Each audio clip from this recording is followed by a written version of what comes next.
On Tuesday, Jasmine Latimer told us why paper forms need to die, not just because they're burdensome, but because the paper form waits for you to fill it out. It's not proactive. It doesn't come to you and suggest how it might help.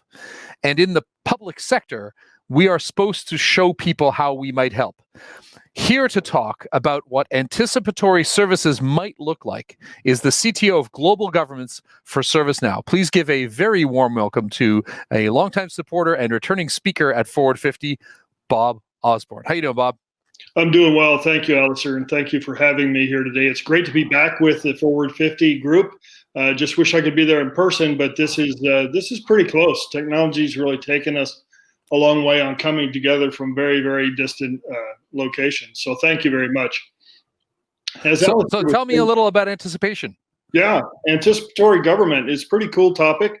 A couple of years ago, I was talking to a conference, and we were doing a forward-looking technology what if kind of a presentation of thought sharing and thought leadership. And I described a situation, because we all use these platforms that we carry around in our pockets and our purse all the time to get information, to take action on things that are important to us in our personal lives, whether it's doing banking or checking stocks or sending email or making a phone call. And now it's fully integrated with our cars. And I just bought a new car at that time that had Apple CarPlay integration. So I had Siri, my virtual assistant, was then a part of my car. And I described this future in which, we're coming up on the holidays now. It's November already. I mean, who could have thought that?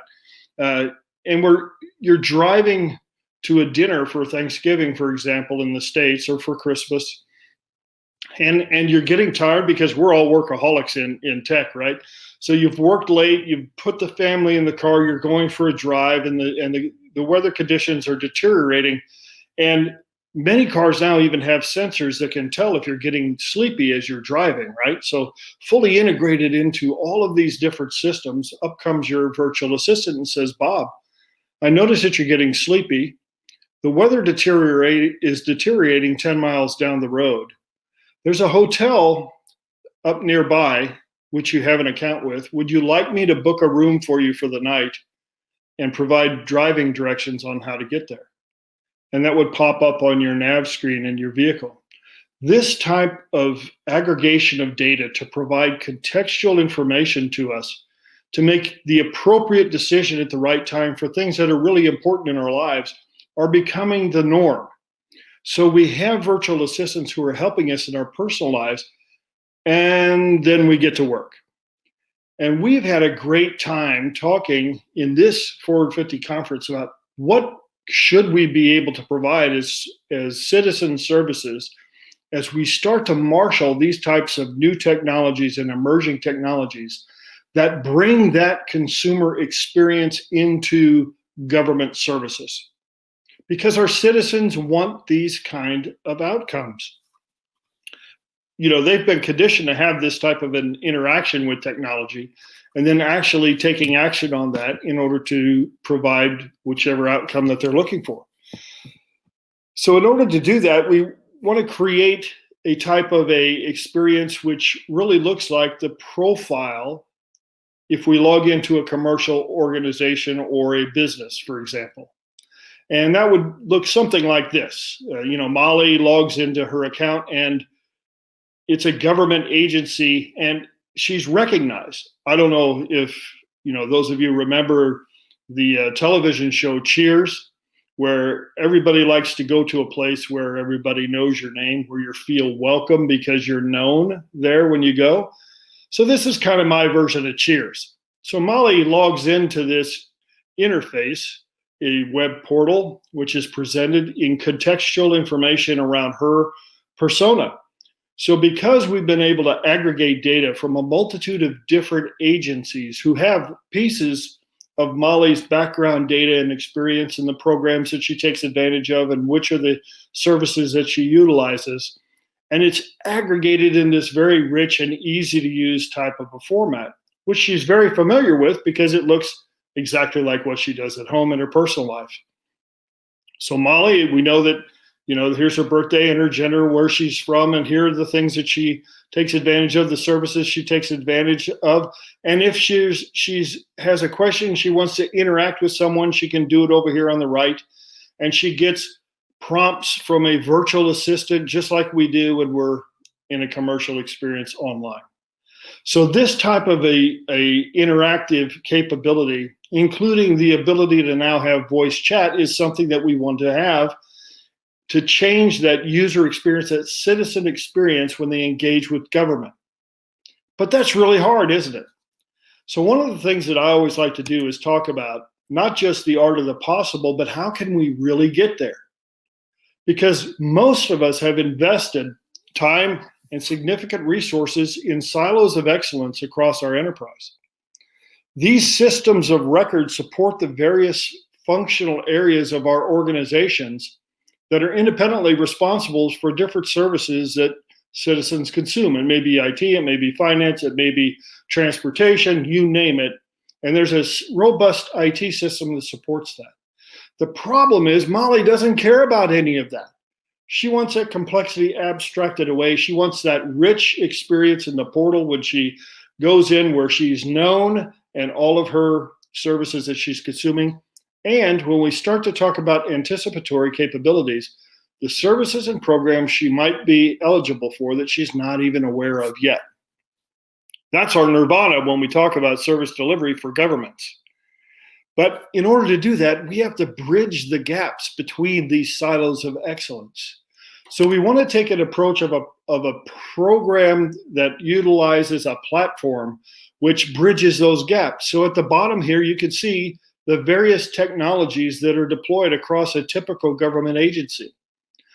Molly may engage with the government agency through any of these mobile devices here on the top.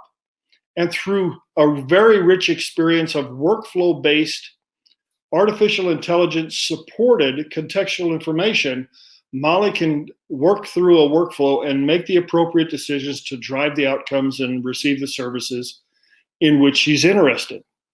This is a game changer when we talk about service delivery.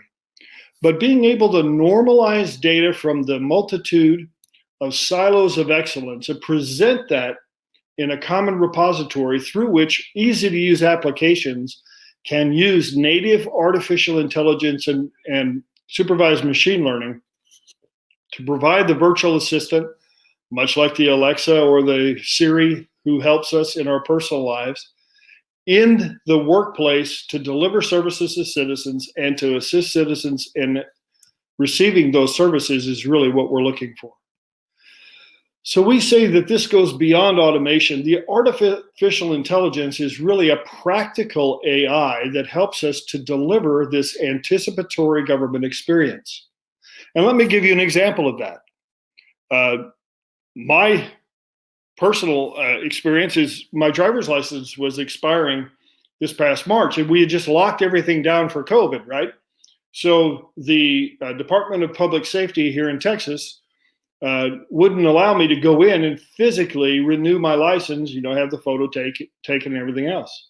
But they had looked ahead and created the ability through an email that was sent to me, because I had associated my email with my account with the Department of Public Safety, and asked me, hey, your driver's license is going to expire. Here's a link to renew it. And when I clicked on the link, I had the option, would I like to keep the photo that I had on file, or would I like to take a new photo with my smartphone and have that added to my license? I took a new photo because I've grown my COVID beard, and my new license was mailed to me. So that alert to me, rather than me having to look at my license and then schedule to go in and have a renewal, is a type of anticipatory government. So now let your imagination run wild on what that might look like, and we start to deliver the reality that we talked about at the beginning with Molly. So getting ahead of the needs of the citizen, because we in government understand the programs that our citizens are available. In many cases, our citizens are totally unaware of those services. So by being able to aggregate data from disparate systems of record, present it in this really easy to use format, that abstracts away the complexity of technology from the citizen who's just trying to get something from their government is really what we're talking about when we talk about anticipatory government. I hope that makes sense to you. I really appreciate the time that we've been able to spend together. Alistair, it's way too short, but we make do with the time that we're given, and I really look forward to this further conversation with all the guests you have here today. Absolutely. And Bob, I should point out there's lots of other ways for people to connect with you on the platform. They can go in and look at ServiceNow's background and the platform there and set up meetings with you. I got to say, the chat is lit up. I have not seen this much conversation around all the topics we've been dealing with today. And many people are saying, anticipation has got to be the future, but it only works if I trust the underlying systems. So it takes us all the way back to what Amanda opened with, which is we got to restore trust in government so the government can know enough, because data is context. And the more context you give, the more easily it can anticipate something. Personally, I wish my car would take itself off and get its winter tires on, because I don't have time for that.